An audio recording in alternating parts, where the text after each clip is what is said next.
welcome to Gab and Jam, episode 301. 301. Yes. Right. What's your favorite question? What are we going to talk about today? Oh, there we go. Yeah. I was waiting on that.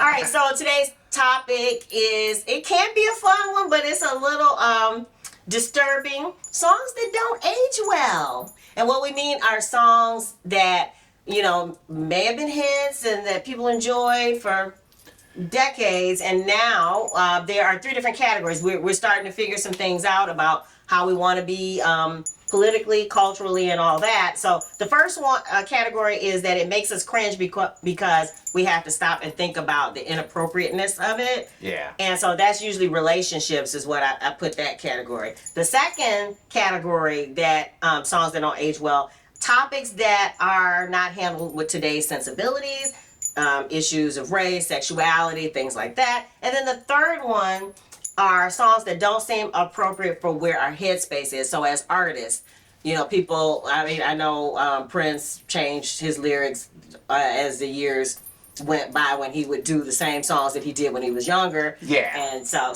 we're just going to go down a list. Like DMSR. Yeah. He said in the original versions, I shake your body like a whore. Yeah. Right? Yeah. And then he changed it as he got older to shake your body like you want some more. More, yeah. So, yeah. You know. So, and I'm sure as artists that Right. as you progress, there will be some things, and you're like, you know, I don't feel that way anymore. I don't Right. think like that anymore. So, Or yeah. I think it was like Head. I think he completely just took out of his repertoire. Yeah. You know, yeah. that is like there were just certain songs That that he he had when he couldn't- was yeah. younger.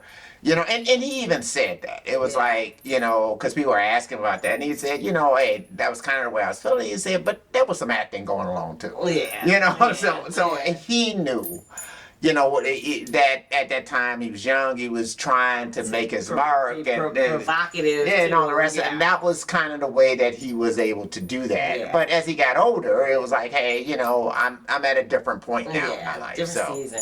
yeah. All right, so the first are the cringy age issues. And we have, I mean, this list could be forever long, so make sure you check the blog post if you want to see the entire thing. But we're just going to point out a few of them. But let me just add this one little caveat. Okay. So, we're looking at this, at least the way I'm seeing it, through the lens of today. Yes. And today, and I have to admit it, we are a bit hypersensitive. Okay. Compared to where we were years ago. Okay. You know, Obviously. as somebody, you know, who is, you know, kind of on the ancient side of things.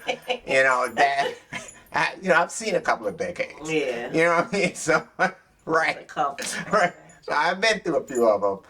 And I have to say, we're probably more skittish about certain things Oh, yeah. lyrically. Yeah. And and I do admit that it's a bit hypocritical. Because there's certain things that we're skittish about today that just, I think we're a little bit overly skittish. And so we're going to, at the end, talk about songs that don't seem to that don't go with our new sensibilities, but we seem to be given a pass. So we'll talk about those at the end. Right. But Yeah, it's like we seem to be skittish about certain things, and then Yeah. other things Yes, that yeah. are blatantly explicit, we're not skittish. yeah, or about. violent. Yeah. Right. So, All right, so the cringy age issues. We have Stray Cats, Sexy and 17. We have Wingers, 17. We have Christine 16 by Kiss in 1977, which Gene Simmons is talking like a stalker. He saw her getting out of school and, Yeah. and he thought she was the one for him. We have I Saw Her Standing There by the Beatles, which includes that line. she was just 17. She was just 17. We have You're 16 by Ringo Starr. And then Father Figure. And I think even way back when by George Michael. Yeah. I thought that sounded cringy, but and the same thing with Age Ain't Nothing But a Number. Yeah. I thought it sounded back there then, but everybody seemed to like it, and I'm like, Or Rick James's, she was 17, Right, but she yeah. was sexy, you know. And so I mean, it was the same thing, you know. yeah, it was no problem being 30 years old and looking at of course, but again, things have changed. Yes. So we don't write those songs anymore. All right. Then we're going to the second category, which is out of the headspace. You know, that was one time when I wrote this, and now I'm in a different spot. And I will point to your song when I met you first time. Yeah. That was one that we were talking about. We couldn't redo that one. Yeah, I can't do that. I can't redo Words of a Virgin. Words of a Virgin. I cannot. Yeah, I can't touch those songs. I can't do like I did Song My Cleopatra. Yeah. I can't do that till I was 16 years old. So there's just certain things that I did, you know, as a 17-year-old. Right. I can't do these songs anymore. Yeah. You know, so. And it's because it's the core of the song. It's not even like you could change just one lyric. Yeah, I just can't change one lyric. Yeah. And which is one of those types of things that, you know, thankfully, you know, I did make it at that time. And thankfully, this wasn't a hit. Right, because you had been performing this for decades. Right, and that would just be like, oh my goodness. Getting on stage, the kids are 13 and you talk about your first time. That would not. No, it wouldn't work. It wouldn't do too well. Yeah. And that's why I was even wondering that about Taylor Swift. I haven't checked, but I know she redid all her early material. Did she keep the lyrics exactly the same? Yeah, I don't know. Because, I mean, she was 12 when she wrote some of the, you know what I'm saying? Yeah, her 13. whole idea about relationships and some of the things she said. And actually, she's on the next list of Not Today's Sensibilities because she has apologized for some lyrics for one of her songs because she said the guy was gay or whatever, as if it was an insult. So that doesn't fly too well now. Yeah. But we have tons on this list. So again, check the blog post if you want to know more specifics. But the top of the list is Baby It's Cold Outside. And it was made popular by Ricardo Montalban and Esther Williams in 1944.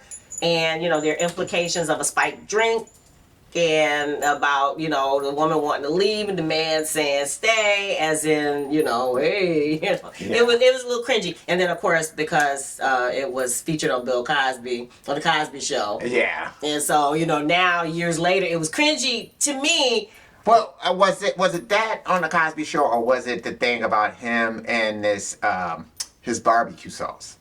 So there was an episode of the Cosby Show where he was saying, yeah, you know, have you noticed how, you know, once they have my barbecue sauce, they get all huggy boogie and all that. And look at the couples, they're getting all, you know, and it's like, it's this sauce that I got going.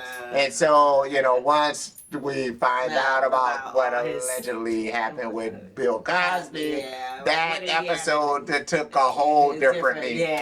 You know, just. And to the songwriter's credit, it's supposed to be a husband and wife, and they were just writing about they were at a party and they were trying to leave. Right. So that was it was supposed to be very innocent in their writing, but when you actually hear the lyrics, it does sound a little cringy. Yeah, it does. But again, it's one of those types of things that, you know, because I think there's been a thing where now people want to redo it or, you know, take it and change it and all the rest of this kind of stuff. It's like, well, you know, it was done in a certain space of time, and you have to leave it as it is. You know, you understand how it is and all the rest of that kind of stuff, but I guess to me, I think it's you understand the time in which it was done, and you kind of move on. I mean, you know, at least to me. So, some of the others that go under Not Today's Sensibilities are Cher's, Gypsies, Tramps, and Thieves, and because, you know, call the reminding people gypsies anymore. You know, and of course. But I think I think Jimi Hendrix had the band of Gypsies. You know, So again, it's one of those types of terms, and again, this is probably me being very, very naive. I grew up. I never thought about it. A gypsy as that. You know, I thought of a gypsy as something exotic, you know what I mean? It's like I never, like, if I was gonna be like a gypsy person, I'd be like, hey, you know, I got something going on. That's the way I felt about it, you know, growing up. I never saw like the negative connotation. Not to say that it wasn't there. Right, and I'm not sure. Maybe it's that. No, it is, because I think, you know, that when you talk about hey, he gypped me. Right. You know, people will say something like that, and I'm saying that is a derogatory term to say that you got conned. Right, but I was saying actually the name itself, I wasn't sure if if the reminding people don't like being called that, period. They might not. Okay. You know what I mean? I The agree. reason why. They may not, and it might be completely inappropriate. Yeah. You know what I mean? It may be completely, you know, it's like even for me growing up, I did not quite understand the connotations of the N-word. Yeah. You know what I'm saying? Yeah. And so yeah. I did not know that the bad N-word was not related to Negro. Right. I didn't, you know, I did not know that when I was growing up, you know, because of the way that I would hear it. So, so again, I mean, it's just one of these types of things, you know, as you kind of get older and then you do hear a white person calls you that. Yeah. And you start to, oh, okay. Right. It's not a good thing. Right? You know, the whole way that they say it, you know, it's like, it's, you know, it takes on a whole different meaning for you. Yeah. And so next on the list is Brown Sugar by the Rolling Stones, 1971. And Mick Jagger says he didn't think much about it, but of course it is about the slave trade, and it's about the slaver having sex with the woman. Probably against her will. So yeah, but you if you want to see the lyrics, check the blog post. We'll have the excerpt that is causing the most uproar. And of course, this one group, I could not put all of theirs in the list, otherwise the whole list would be them. Guns N' Roses' Appetite for Destruction album, 1988. It had homophobic, racist, anti-immigrant language. And in 2018, the album was reissued to remove all those references. See, that's where I have a problem. And this was a long time ago. So a long time ago, and we didn't put that one on there, Some Girls. You know, Mick Jagger had that line in there, black girls just want to get effed all night, right? You know, and they ended up taking that, they ended up reissuing Some Girls without that on there. And there's two different albums. I think there was one album that you would know is the album that was where they edited it. Okay. As opposed to the one that they didn't. I know we had the one where they did. Okay. So, and again, I have a problem with removing that. You know, that's the way the artist put it out there. Then the artist has to live with it. You know, one way or the other. I'm just saying. I mean, and, but like you said, but what if they have changed their position? They may have changed their position, but it's like Prince changed his position regarding head. But they didn't. But we didn't get rid of the record. Right. We didn't. He changed his position on DMSR. Yeah. And get rid of it. You know, I mean, I'd still have First Time. Yeah. I mean, I wouldn't perform it today. Right. You know, but it's still there. Yeah. You know, or I had that thing in every day. I end up changing the lyric. Okay. So every day had a lyric that says, "When a girl says yes, does she really mean no?" Yeah. When she says stop, does she really mean go? Right. And I'm saying that, so when I revisit that song, I say, okay, I can't say that. You know, I can't say that today, right? You know, so I changed the lyric. But so the question would be, if it had already been out. Had it already been out, you know what I mean? Would you change it when you reissued it? No. I wouldn't. If I had sung that lyric back then, and that was the song that was out there, I would leave that lyric in the way that it was out there, and it would be something I would have to own, and I would have to say, hey, yeah, I was wrong. I came up in a culture of that, where that was, you know, something that is she just playing hard to get, or you know what I mean? But that's not it. It's like when she says no, that's it. It stops. You know, so again, these are just things. That you've gotten wiser. Right. And that you would leave it because that was the original art as it was. Right. It's who I was at the time. I can't sing it that way today. Okay. You know, that's a whole different thing. So if I'm redoing it, it's same thing with First Time. It's like, okay, I would almost have to rewrite the song. Whole song, so you might as well just do it. Right, because or it would be something I couldn't perform anymore. Yeah. All right. So you know what? That's a good debate, though. If you guys agree or disagree, let us know. As to whether you think that is something where it should have stayed. It was the same thing with me with Brown Sugar. It's like I don't think that song should change. I understand that the Stones don't perform it live. Right. That's fine. They can choose whatever songs they want to perform live. That's fine. But the way Brown Sugar is, it needs to be the way it is. Wow. It's the same thing with I'm kind of on the fence on that one. With movies, Gone with the Wind, Birth of a Nation, Oh, yeah. all that stuff. It needs to stay the way it is. Yeah, because that's what it was. That was the The Bugs Bunny cartoons, the way that they were, they need to state it the way that they were. They should be that way. It was because even for me, it was later as I was watching Bugs Bunny cartoons. I'd say probably as I got into high school and I was watching, I was like, hey, this is kind of racist.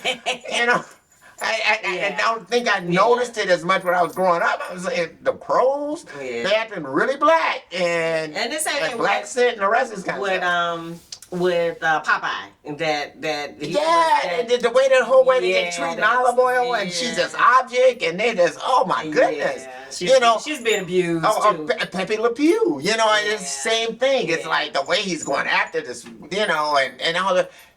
You need to see that stuff because historically it kind of shows where we were. Erasing that doesn't help. Hitler was horrible. Yeah. But he's a part of your history lesson. Yeah. He's a part of the history book. Yeah. All of this stuff. And I guess it would show you why, when you are making things now, you are more deliberate and not, doing those things because you see, because everybody talk about this, let's go back to the good old days and the way things were and make it great again. Right. And it's like, okay, that was where we were. Yeah. So. Yeah, this is kind of, this was our mentality. Yeah. This is the way we saw things. Yeah. This is the way we could address things. Yeah. And again, it's sort of like the 70s was a different space racially as far as what people could say and how they dealt with race. In some ways, I think in the 70s we might have dealt with it more honestly than we do today. What do you mean? Yeah, because everything was out in the open. Oh, or people just said shit. Yeah. You know what I'm saying?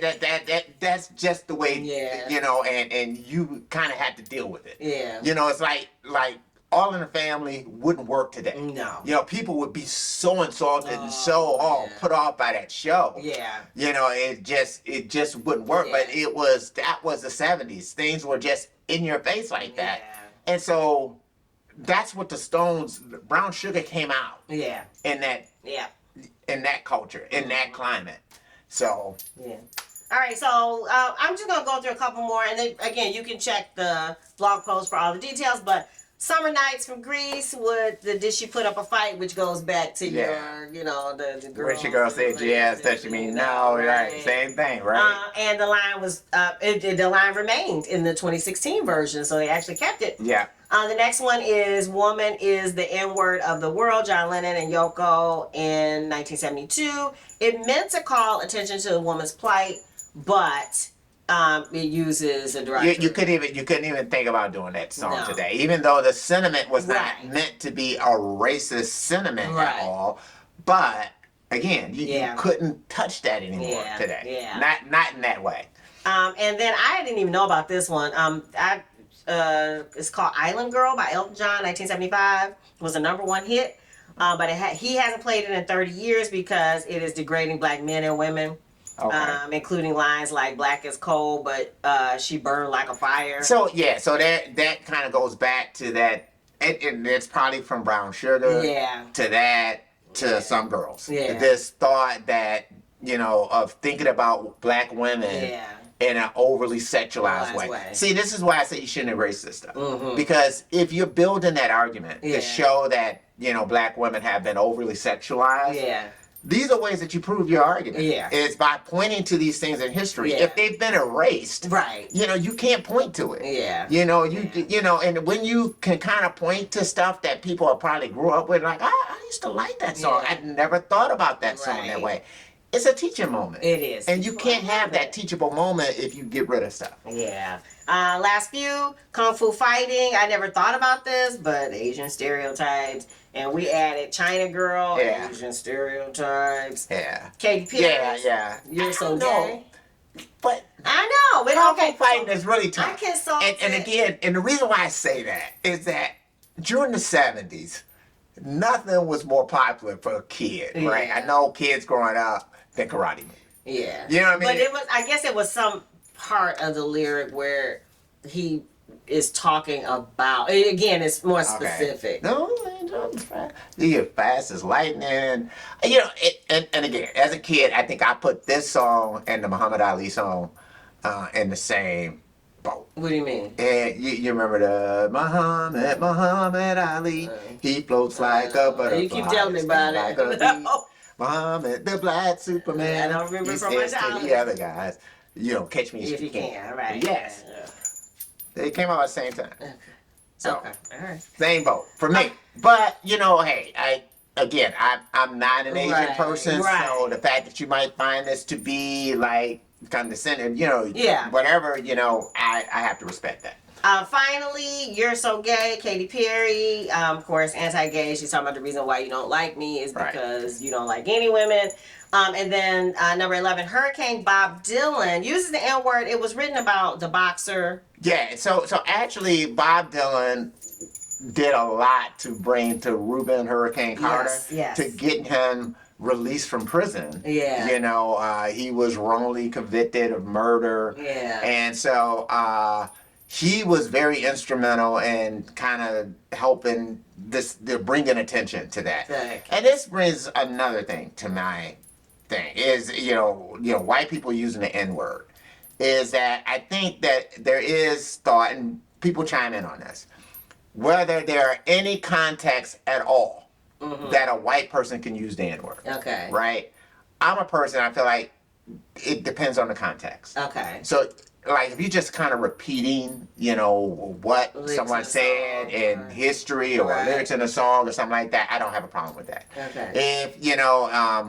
If you're acting, like, in a Quentin Tarantino movie, or you might be writing something. So I guess for me, it all depends on the context in which it's happening. And I'm sorry, if you are a rapper and you got people at your concert and you are using that word, I'm sorry. You have given them license to say it. I'm sorry. You have done that because you are throwing it in there. You know what I mean? So you got to keep that in mind, So if it's in your lyric and they sing it back to you, and I'm even talking to me. Yeah. That's the way it works. Yeah, that makes sense. All right, and then of course we promised you songs that have not been pointed out as problematic, and you mentioned Rebel Rebel, David Bowie. Yeah. Where it says don't know if you're a boy or a girl. And I forgot which one I originally had on the list. I don't know. Yeah. Well, there was a couple of different songs that I think nowadays that we would look at them different, like Lola. That was another one that was kind of about a transvestite, right? Lola songs? No. Who did that? Is it? Somebody put that down. Lola is about a Kinks that did that. Girls over girls and she la la la la Lola. Oh. La la la la Lola. That was another one. It's kind of a walk on the wild side. Lou Reed. These are songs that kind of dealt with the whole gender thing that we're at today, the gender fluidity that we're dealing with today, and we're kind of ahead of their time. Now, Prince never released the song Vagina, but that was the same thing. Half boy, half girl, that he was saying, that he was saying. So these are people who are kind of bit, and I think Prince, even when he put that line in When You Were Mine, he was sleeping in between the two of us. Right. That was the other thing where it was like, wait a minute, what kind of relationship's going on here? Right. And it kind of made you start them. Or is it a metaphor? Right. You don't know where's he going with this, so it was. Yeah, definitely. He played with that a lot. It piques your attention, that's right. For sure. And he did that, a couple of different times. Like in Uptown, he, and she asked me if I was gay, right? Right. And then in Controversy, he said, am I black or white? Am I straight or gay? Again. So he was always playing with that. Earlier on, but then as time went on, I don't care how many heels he wore and how many booty out pants he had on, he was definitely a man. It's like he decided he was going to be a man. Yeah. With the lace and everything, but Or with the, I think this might have been when he opened for the Stones. He might have got booed off the stage, Jack You Off. Because that's yet another song that's kind of like, right. What are you talking about? Right. It's just like as you're growing up and you're kind of listening to this, it doesn't make any sense unless it's about a guy. Right. Yeah. So, Yeah. All right, so what do you guys think? What songs could have made the list, should have made the list? This Yeah. list could have been endless. I mean, I went down the rabbit hole and I ended up spending probably a couple hours digging through articles and stuff, finding more songs that we could add to the list. Put it in the comments below. We'd love to hear your thoughts on that. And what else? Obtanium Flow. So Yeah. we just recently had The our live live stream. stream for It's Gonna Be Alright. And so upcoming will be the live stream for Lovely Mystic, Obtanium Flow. So And this t-shirt will be available it'll be available. for the next live stream. We're giving it Yeah. away to the person who tags the most people Yeah. during So- the live stream. It'll be available before the live stream. It will be available right before the live stream. So right before, so that means you can order this, Yes. right? And you may or may not have it before But, the live stream, yeah. you know, depending on how quick the mail runs or whatever. I love it. So, yep. All right. And thank you guys for giving all us love on Spotify and Yeah, on thanks a lot for YouTube. everything, for, you know, every heartbeat, Yes. for one love, Yes. give you love freely, Yes. all of that. It's just been great. And even for the Tony Webb stuff, Funkalicious is still doing good. great. Yes. So we thank you for taking the time to listen and, you know, listen to us even for this Gab and Jam episode. Yeah. So thank you so much for all the support. All right. If you dig the vibe and you want to be a part of the tribe, be sure to Subscribe. wish you love, peace, and